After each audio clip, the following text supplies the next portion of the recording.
हमारी जो राइड है ये 2 जीप्स हैं जो हमें ऊपर लेके जाएंगी शोगरान।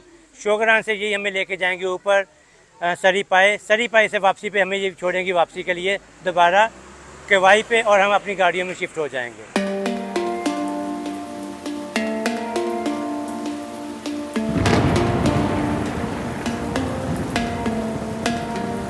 जी मैं पहुंच आया हूं शोगरान। शोगरान क्योंकि मेरा अपना बहुत पसंदीदा है।